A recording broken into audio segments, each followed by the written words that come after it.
Now, when you think of the Indy 500, you might think about the driver or the cars or the milk, but those behind the scenes play a critical role in the success of every driver and every car, including a team's race strategist. WRTV's Kaitlyn Kendall shows us an Indianapolis native played a big role in the winning of the 500. This story is a little extra special to me because my Uncle Mike was actually the strategist in the ear of Marcus Ericcson, coaching him to the finish line, winning the Indianapolis 500. In order to win the 500, everything must be perfect. Everything must happen perfectly, and it was nothing short of a perfect day. It's still sinking in. Still sinking in for the entire O'Gara family. Mike, the director of operations for Chip Ganassi Racing and the strategist for the number 8 car. As humble as they come. A father of 2 to Austin and Reagan, and a loving husband to Stacy. Loves to be a bit of a character with his dad jokes. He's always got one queued up. Mike's a big family man from Indianapolis, which perhaps is what made Sunday so special. His family in the stands watching over.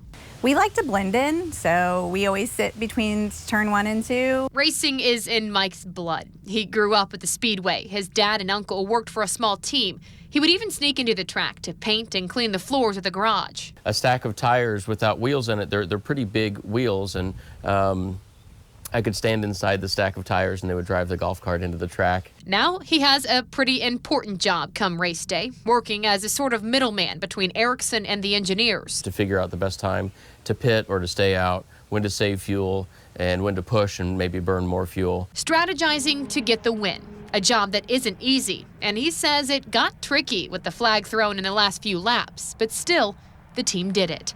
I've worked hard for this, but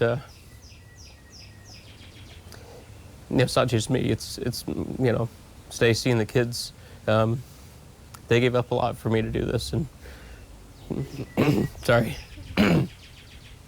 and pursue my dream, and finally we made it happen. You can't help but notice the emotion from the entire family, an emotion that seems a bit more raw when talking about Mike's father-in-law.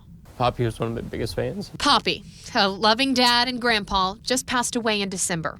It's the first Indy 500 he's missed since Mike's career began. I think that was a lot of the emotion yesterday, too. But he was there.